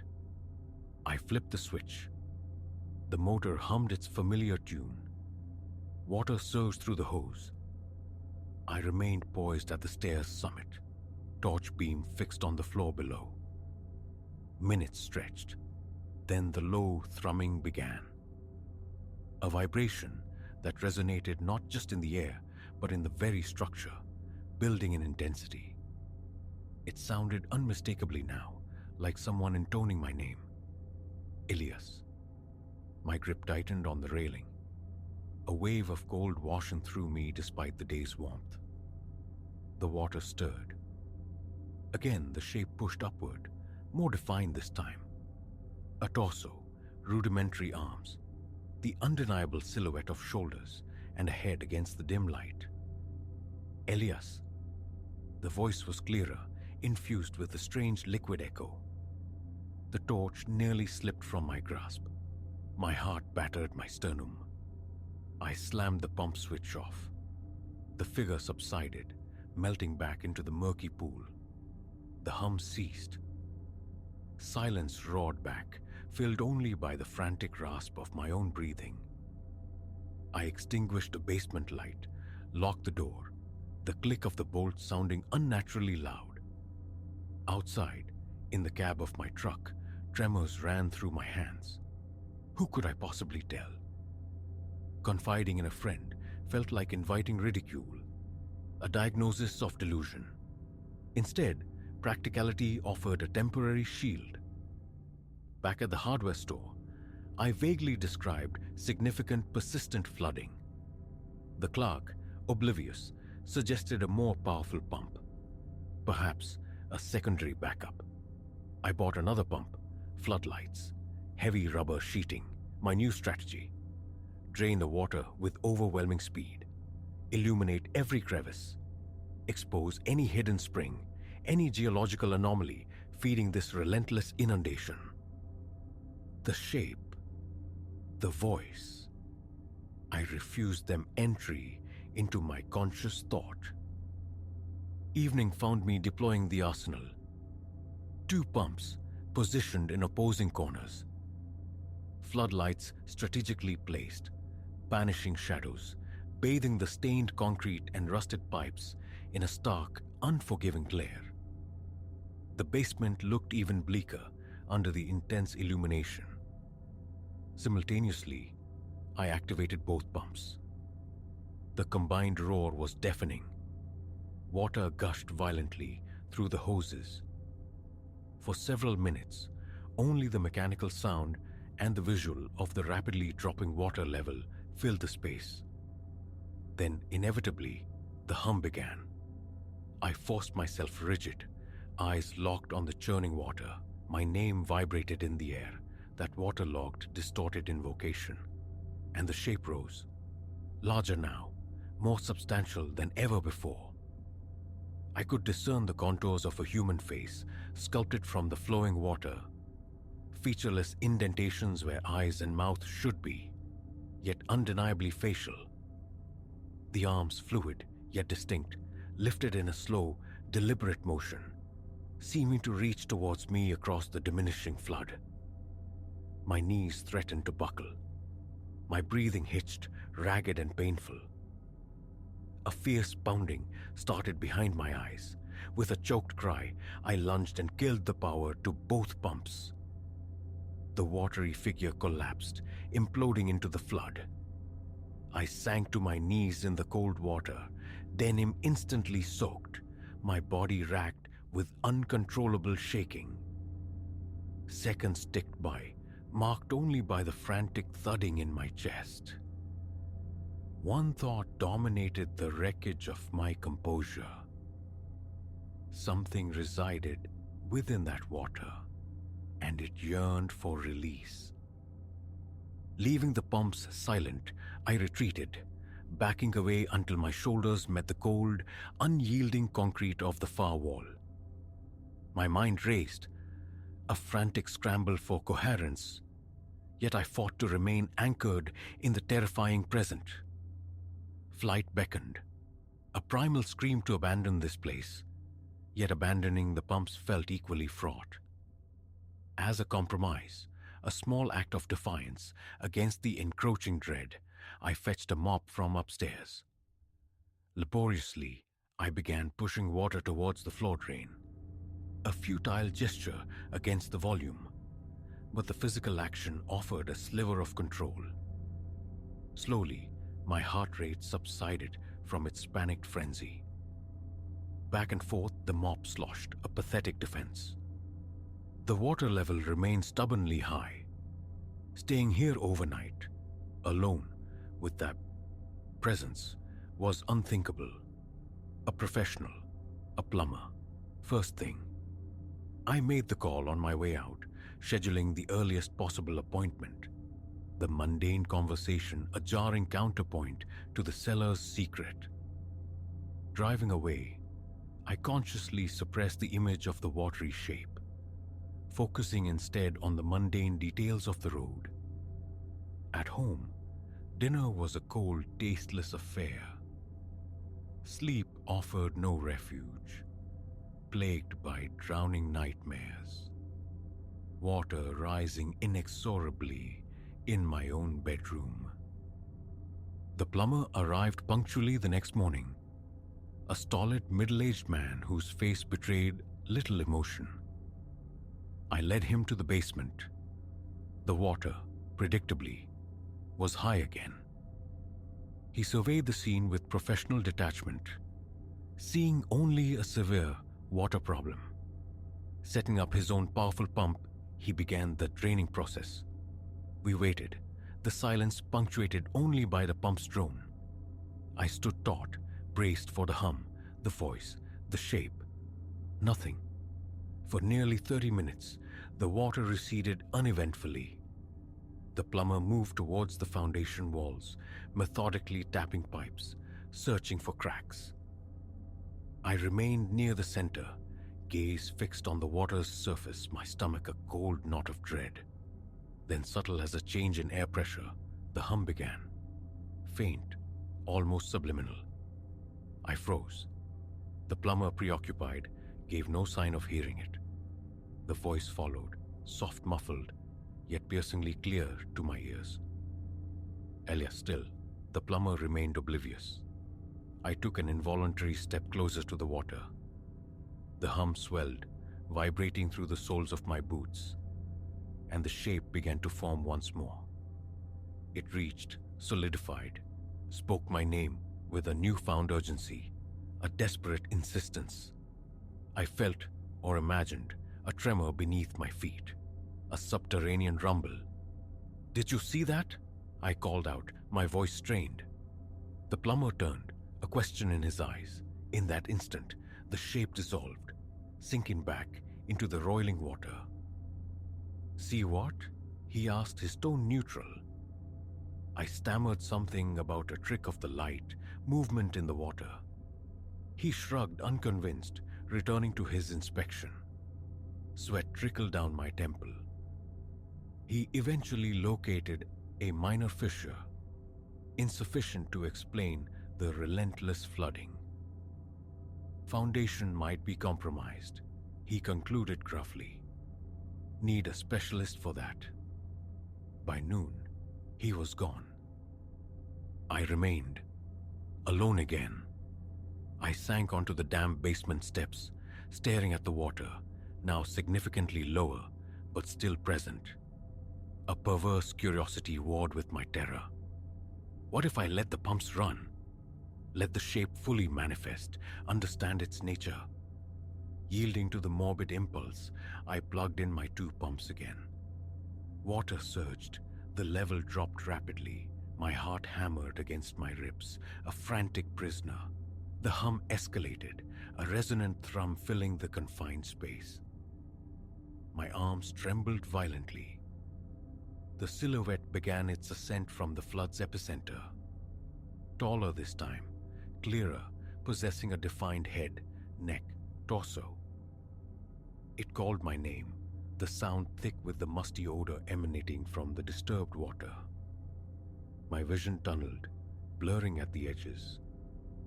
I stared, mesmerized and horrified. searching the fluid face for eyes, a mouth, any sign of recognizable features. The watery arm stretched further, extending towards me across the diminishing space. My body locked, paralyzed. I couldn't speak, couldn't breathe. A suffocating pressure in my throat. The silhouette held its form, suspended between worlds. The drip from the walls, the whirring of the pumps, background noise to this impossible confrontation. The shape advanced, inch by fluid inch, then wavered, its form flickering. The voice sounded again, desperate now. My name drawn out, distorted, pleading. Panic detonated within me. My hand, acting on pure instinct, slammed down on the power strip, silencing the pumps. The figure collapsed instantly. The water sloshed violently, then settled.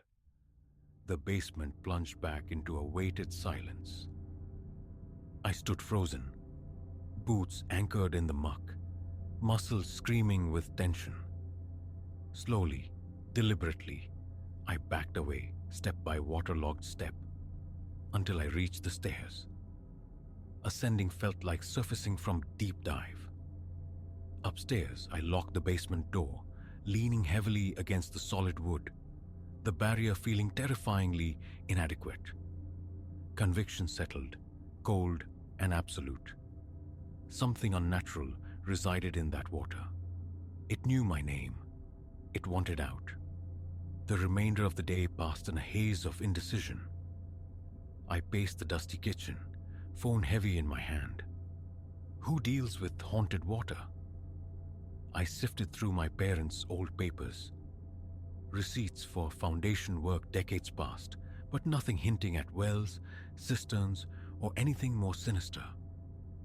As evening bled into the sky, the truth crystallized. This required help beyond plumbers or foundation crews. This cellar wasn't merely flooded. It harbored something inexplicable, something ancient and aware. A plan began to form. Contact specialists in unusual structural phenomena, parapsychologists maybe, yet doubt gnawed. What could they possibly do? Dread coiled tighter in my gut. Drawing the curtains against the encroaching night, I sought refuge on the living room's moth-eaten couch. Fitful sleep offered brief oblivion. Waking abruptly in profound darkness, the house felt watchful. The basement door remained a focal point of my fear. The pump stayed off, let the water rise. Facing that voice, that shape, alone in the dark, was beyond my endurance. Sleep remained elusive. The watery figure replayed behind my eyelids, the sound of my name echoing in the hollows of my mind. Abandon the house? The thought was tempting, cowardly, yet potent. But it was my parents' legacy, my responsibility. I stared at the ceiling, every creak of the old house amplifying my anxiety. Eventually, dawn approached. I rose, stiff and unrested, drank stale water from the tap, and sat at the kitchen table, waiting for full light. As the sun finally cast long shadows through the grimy windows, I gathered my essentials. Walking out the front door felt like an escape. I drove away, resolutely not looking back at the silent waiting house. Behind me, in the dark, flooded depths, the voice lingered, patient. What it truly was, I couldn't fathom. But I knew with chilling certainty I could not face it alone again. Help was needed. Help of a kind I wasn't sure existed.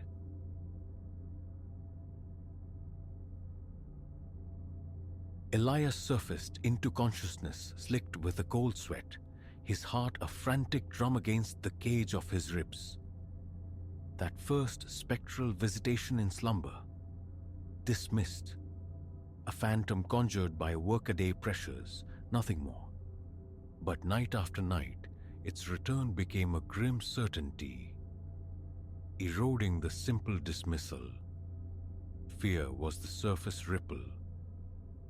Beneath it churned a profound depletion, a weariness sleep no longer mended but deepened. Thus began the siege. Solitude was Elias's default state, ensconced in a modest house fringing the city sprawl. Visitors were rare, his rhythm predictable. Days spent wrestling with machinery at the maintenance depot bled into evenings of solitary meals and the flicker of meaningless screens before bed. An unremarkable existence, utterly devoid of portent until the spectre arrived. That initial night unfurled within a dreamscape corridor, its stones weeping moisture, slick and ancient like a forgotten cellar. His breath hitched ragged puffs in the stagnant air. A visceral cold prickled his skin, though the way ahead remained shrouded. Then movement, a silhouette coalescing at the corridor's terminus, swathed in shadow-dark fabric, cowl drawn low. It didn't walk, it flowed, a frictionless glide across the unseen floor. No footfall, no whisper of cloth, just that inexorable, silken advance. A scream clawed at Elias's throat, stillborn, trapped behind a wall of ice. As the presence extended a hand, fingers impossibly long, bone-white, he violently snapped back to waking, air tearing into his lungs. Morning found him ravaged, mere hours of fractured sleep, leaving limbs leaden, eyes stinging with grit. A random phantasm, he insisted internally. Perhaps residue from some half-remembered documentary. He pushed the day forward on sheer will, but the second night offered no reprieve. The weeping corridor reformed, the damp chill more profound. And the figure, it stood nearer now, impossibly close. In a sickening flash, he glimpsed the visage beneath the cowl. Twin voids where eyes should be, skin like taut parchment stretched over sharp bone. It executed a slow, deliberate gesture, as if cupping unseen ether from the air before his sternum. Elias felt his heart convulse, a frantic bird trapped within. He woke choking, throat scorched, fighting for breath that wouldn't come. Out of bed, a restless orbit confined to his small bedroom. His temples pulsed with a dull ache. A peculiar pressure settled deep in his chest. The phantom weight of breath held too long. Cold water shocked his face in the bathroom mirror, reflecting back a stranger. Eyes bruised with shadow, hair plastered damply to his brow. Clammy skin, trembling hands. The body's betrayal. Stress, he told himself, a desperate mantra. Just stress. He retreated to the sheets, finding only shallow, troubled slumber. By week's end, denial was a luxury Elias could no longer afford. The nocturnal ritual persisted, the spectral presence gaining substance, its proximity tightening with each visitation. Waking became synonymous with a deeper exhaustion than the day before. He nearly succumbed to sleep standing in the shower's stream. Another time, oblivion claimed him briefly behind the wheel during his lunch break. Colleagues murmured, their glances noting his pallor, his fractured attention. Insomnia, he offered. A pale half-truth that skirted the terrifying core. How could he articulate the dread? Confess fear of a phantom born only behind closed eyelids? Madness lay down that path. Then came the tangible intrusions. The first materialized near the threshold of his home. A small sachet of coarse black weave cinched by a filament cord. picking it up sent a jolt of impossible cold through his palm, like grippy solid frost, though the fabric itself remained dry. As he tentatively loosened the tie, a puff of glacial air struck his face, carrying with it the faintest susurrus. A dry, rasping utterance, unintelligible yet deeply unsettling. The hairs on his nape prickled. He dropped the thing as if burned, watching it skitter beneath the chair. His heart hammered against his ribs. Retrieving it later with a dish towel, he relegated it to a cardboard box in the closet's shadowed depths. A problem deferred. The following day, a twin pouch rested brazenly upon his kitchen counter. Same rough texture, same unnerving chill that spiked his pulse and sent heat flushing into his cheeks, his gut clenching. It defied logic. Doors remained bolted, windows secured, no conceivable prankster, no spare key unaccounted for. Yet these objects persisted, appearing with an air of deliberate placement. Subtle variations emerged. One bore a faded sigil, resembling 3 interwoven lines. Another carried a dark, map-like stain near its base. Each, when unfastened, exhaled that frigid breath and the fleeting, sibilant whisper, lasting mere moments, yet leaving his nerves frayed. Concurrently, the dreamscape mutated. The oppressive corridor bled outwards, becoming a vast Stygian chamber whose walls seemed stained with ancient sorrows. There, in the echoing void, stood the spectre, now engaged in a chilling harvest, gathering faint motes of luminescence from the very air. With each mote collected, Elias felt a corresponding hollowness bloom in his own chest, a phantom theft occurring with every spectral inhalation. Then a new horror, glimpsing his own reflection shimmering behind. The figure, gaunt, eyes like burnt holes in a skull. As the presence drifted nearer, those skeletal fingers extending, he would invariably wrench himself awake, drenched and trembling, heart slamming, a frantic rhythm that echoed in his ears. His sheets clung, sodden. His head felt packed with cotton. Thoughts sluggish, muscles screaming, with an exhaustion sleep could not touch. Answers became imperative. Elias plunged into the digital labyrinth, chasing keywords. Nocturnal phantoms, oniric incursions, cold emanating talismans. He waded through oceans of myth, fiction, accounts of shadow entities and parasomniac demons. Hours blurred into a montage of obscure forums and half-forgotten digital archives. Then, buried deep within a discussion thread on archaic folklore, a name snagged his attention: the Collector of Sighs. The post spoke elliptically of an old belief, a tenebrous entity said to feast on human despair, a wanderer between realms who infiltrated slumber to siphon anxieties and sorrows. The more potent the victim's fear, the entry suggested, the stronger the collector's purchase. Details were scant, the surrounding commentary unenlightening, yet the moniker resonated with a terrifying clang.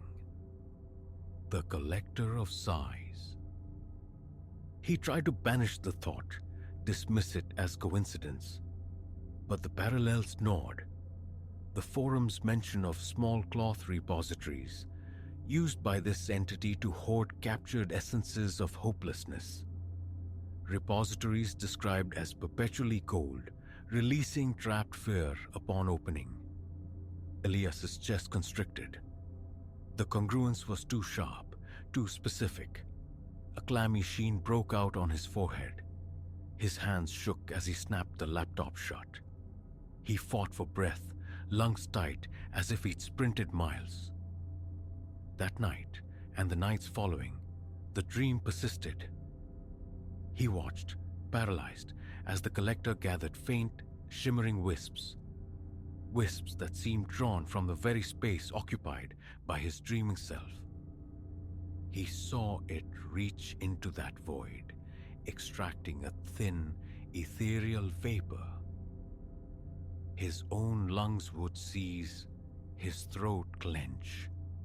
Awakening was always a gasp into profound weariness. Survival devolved into chugging caffeinated sludge merely to remain upright at his workbench. He barked at his supervisor for expressing concern. A permanent tension seized his shoulders, radiating pain down his spine. And the pouches continued their silent proliferation. Tucked beneath his bed frame, nestled by the bathroom basin, resting beside the living room sofa. Each discovery delivered the familiar shock of cold. Each opening released that fleeting whisper, sometimes a dry rattle, sometimes a sharp, indrawn gasp, eerily like his own panicked breaths. He gathered them numbly, adding them to the growing collection in the closet's gloom, paralyzed by uncertainty. One evening, exhaustion claimed him on the sofa. The vast, stained chamber materialized instantly. But this time, the collector turned its hooded void directly towards him. A low, sibilant hiss slithered through the dream air. Elias's vision swam. His legs buckled, sending him to his knees on the cold, unseen floor. As the figure extended its pale hand, he felt it, an undeniable tug deep within his chest, as if fine threads were pulling at the very fabric of his lungs. Tears blurred his sight. His arms trembled uncontrollably. With a primal surge of will, he wrenched his physical body sideways, tumbling off the couch.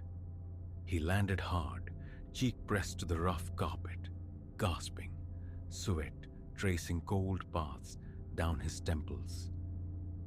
Enough, he needed help, but who? Friends here were acquaintances at best. Family, distant voices across miles of wire. A physician?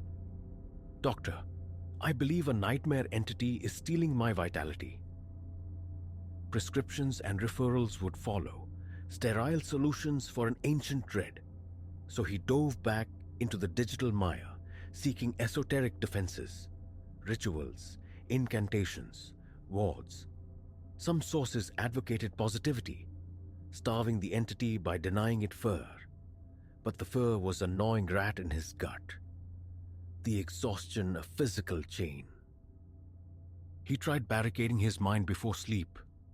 Loud music, banal television, obsessive cleaning, futile distractions. The moment his eyes closed, the dread seeped in, the image of the figure looming. Even daylight offered no sanctuary. Flashes of the dream ambushed him at work, making his hands tremble, objects slip from his grasp. A persistent ache settled in his sternum, a hollow echo. Then a chilling pattern emerged. The pouches materialized most often following days fraught with anxiety. A stressful encounter, a surge of worry, and later, inevitably, a new sachet discovered on a tabletop, a chair. It was feeding on his unease, harvesting his dread into these cold tokens. And the whisper, he realized with dawning horror, often sounded uncannily like his own sharp, panicked gasps from the dream awakenings. His nights descended further into torment. He fought sleep, forcing wakefulness with sheer, grinding effort, until sheer exhaustion felled him around 3 a.m., often slumped wherever he sat.